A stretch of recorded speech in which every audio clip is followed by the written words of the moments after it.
Hello everyone आजको यो भिडियोमा चाहिँ हामी sector wide approach in health हेर्छौँ which is also known as swap. Sector wide approach in हेल्थमा चाहिँ के हुन्छ भन्दाखेरि तीनटा पार्टिजहरू गभर्मेन्ट, डोनर्स र स्टेक होल्डर्स चाहिँ एकै ठाउँमा आएर एउटा सिंगल कोहेरेन्ट स्ट्राटेजी बनाएर त्यसको कन्डक्सन मोनिटरिङको लागि एउटै फ्रेमवर्क बनाएर काम गर्छन्। यसमा चाहिँ यसको पेकुलर फिचर्स भनेको चाहिँ के हो भन्दाखेरि गभर्मेन्टले ओन गरेको एउटा प्रोजेक्ट अथवा प्रोग्राममा डोनरले एक्सटर्नल डोनरले फन्डिङ र टेक्निकल असिस्टेन्स प्रोभाइड गर्छ र त्यसमा चाहिँ स्टेक होल्डर्सहरूको इन्भल्भमेन्ट हुन्छ। अब पहिलाको कन्टेक्स्टमा के हुन्थ्यो भन्दाखेरि डोनरले जुनमा फन्ड दियो हामीले त्यसैमा काम गर्थ्यौँ भने, तर त्यो काम गर्दाखेरि चाहिँ हाम्रो कन्ट्रीको निड त्यही जुन डोनरले फन्ड गरेको छ त्यसमा नहुन पनि सक्थ्यो। तर यसको बेनिफिट भनेको चाहिँ जुन प्रोग्रामको लागि निड चाहिएको छ त्यही प्रोग्रामको बेसिसमा चाहिँ डोनरहरूले फन्ड गरेको हुन्छ। र यसमा चाहिँ यसको पेकुलर फिचर्स भनेको सिङ्गल सेक्टरल पोलिसी हुन्छ। एउटा सेक्टरल प्लानमा चाहिँ दुईटै पार्टी गभर्मेन्ट र डोनर एग्री गरेको हुन्छ। गभर्मेन्टले ओन गरेको हुन्छ त्यो प्रोग्रामलाई, त्यसपछि डोनरले सपोर्ट गरेको हुन्छ फाइनेन्सियली र टेक्निकली। त्यसमा चाहिँ अब मिनिस्ट्री अफ फाइनेन्सको इन्भल्भमेन्ट हुँदैन, किनभने अब पैसाको हिसाब किताबहरू सबै डोनर एजेन्सीले नै दिने भयो। र पोलिटिकल स्टेबिलिटी र ट्रान्सपेरेन्सी एन्ड एकाउन्टेबिलिटी हुन्छ। त्यो गर्दाखेरि चाहिँ ट्रान्सपेरेन्सी, एकाउन्टेबिलिटी, जवाबदारिता हुनपर्ने भएको भएर यो कामहरू चाहिँ धेरै जसो they are likely to be implemented. अनि मोनिटरिङ र इभ्यालुएसनको लागि पनि एउटा फ्रेमवर्क भएको भएर यसको इम्प्लिमेन्टेसन राम्रो हुन्छ, डुप्लिकेसन पनि हुँदैन गर्न लागेको कामको। So according to World Health Organization, sector-wide approach is an approach to international development that brings together government, donors and other stakeholders within any sector. It is characterized by the set of operational planning rather than a specific package of policies or activities.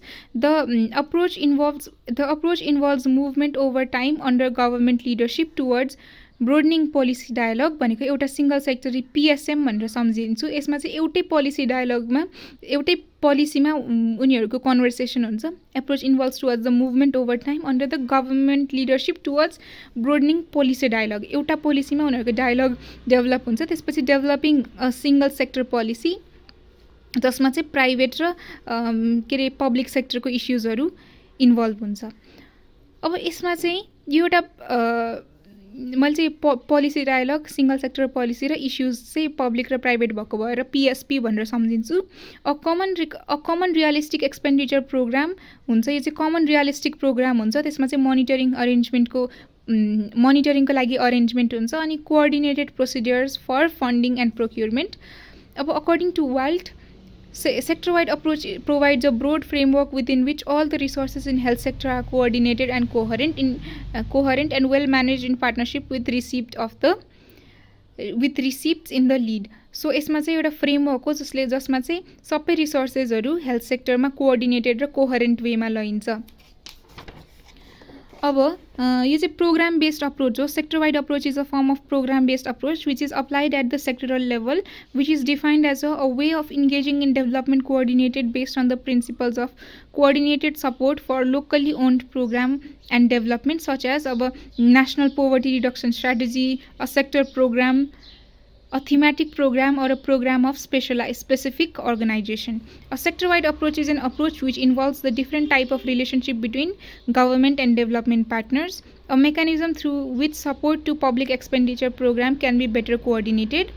It is a means of improving efficiency and effectiveness with which all the resources the used and the accounted for in the sector-wide approach have emerged in the response to change in the aid environment over the last decade. अब जे जति भने पनि यो चाहिँ हाम्रो नेपालको कन्टेक्स्टमा sector programme, अब जस्तै नेपाल हेल्थ सेक्टर स्ट्राटेजीमा इम्प्लिमेन्टेसनमा आएको छ नेसनल पोवर्टी रिडक्सन स्ट्राटेजी। त्यस्तै गरी अर्को सेक्टरल प्रोग्राम भनेको मल्टी सेक्टरल न्युट्रिसनल प्लान हो। यो पनि एउटा सेक्टर वाइड प्रोग्राम हो। It is important that sector wide approach is an approach not a blueprint भनेको यो एउटा अप्रोच मात्रै हो, यही गर्नुपर्छ भनेर चाहिँ तोकेको हुँदैन। It brings together the benefit of both government and partners. It stimulates a strong partnership among government and partners, a new way of working. Government are able to retake ownership of the sector. अब गभर्मेन्टले ownership लिन्छ instead of multitude of projects largely driven by the donor preference. Donor preference हुन्थ्यो भने अनि donors contributed to an overall program determined. अब अहिले चाहिँ के हुन्छ भन्दाखेरि instead of multitude of projects largely driven by donor preferences, त्योभन्दा डोनरले कन्ट्रिब्युट गर्छ to the programme that is determined by government priorities. अब यसले चाहिँ डुप्लिकेसन अफ प्रोग्राम हुन दिँदैन, डुप्लिकेसन फ्रेगमेन्टेसन हुन दिँदैन।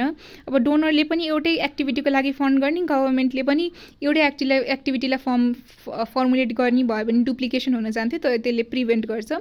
Duplication, fragmentation and the share time and effort spend in accommodating numerous donor missions are reduced.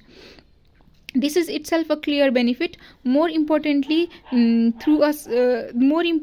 though through sector-wide approach will result in coherent strategy हो। एउटै strategy, एउटै mix भएको कोहेरेन्ट भनेको सँगसँगै जाने, सो यसले चाहिँ सँगसँगै जाने कोहेरेन्ट स्ट्राटेजी बनाउनलाई हेल्प गर्छ, which is more likely to be addressed in poverty in consistent and comprehensive manner. As a government-owned initiative, it is also more likely to be implemented.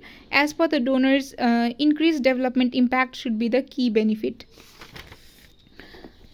The process of sector-wide approach brings together the development partners in a dialogue on sectoral policy issue. अब अघि नै हामीले यहाँ भनेको थियौँ नि त, एउटा पोलिसी डायलगमा हामी दुईटै पार्टीहरूलाई लिएर आउँछौँ भनेर, यहाँ broadening the policy dialogue. So the party of the sector-wide approach brings together the development partners in a dialogue on a sectoral policy. The implicit bargain is that donors agree to give their formal roles in running project or small fragments of the sector in return for a voice in the overall direction of the health sector and its fragmentation and its management. Thus, while attribution becomes more difficult as it is no longer possible to relate funding from a specific donor or a particular activities, the greater development impact achieved through policy change should be more than make up for this. Benefits arise through changes in the way donors and partners interact. अब यसमा चाहिँ के हुन्छ भन्दाखेरि there is a shift from donor led, डोनरले lead गर्नेदेखि लिएर country डोनरले लिड गर्दैन, सो त्यही भएर सिफ्ट हुन थाल्यो डोनर लिडबाट कन्ट्री लेडबाट कन्ट्री ओन डेभलपमेन्ट हो कि यो चाहिँ। सो डोनरले पहिला लिड गर्थ्यो, तर अहिले चाहिँ सेक्टर वाइड अप्रोचमा डोनरले लिड गर्दैन, कन्ट्रीले पनि लिड गर्ने होइन नि त, कन्ट्रीले त ओन गर्ने हो नि त, कन्ट्रीको आफ्नै प्रोग्राम हो नि त। त्यही भएर there is a shift from donor led to country own development. Government and donors work in partnership at all stages from strategy and policy development to its implementation and assessment. Changes in accountability management also take place whereby government is no longer primarily accountable to donors for results but to its population. अब यो चाहिँ डोनरको लागि मात्रै accountable नभएर पब्लिकको लागि अथवा पपुलेसनको लागि पनि एकाउन्टेबल हुन्छ। Donors and government agree on a system, government is accountable for implementation and expenditure incurred. अब गभर्मेन्टले चाहिँ इम्प्लिमेन्ट गर्छ भने डोनरले चाहिँ एक्सपेन्डिचर कभर गर्छ।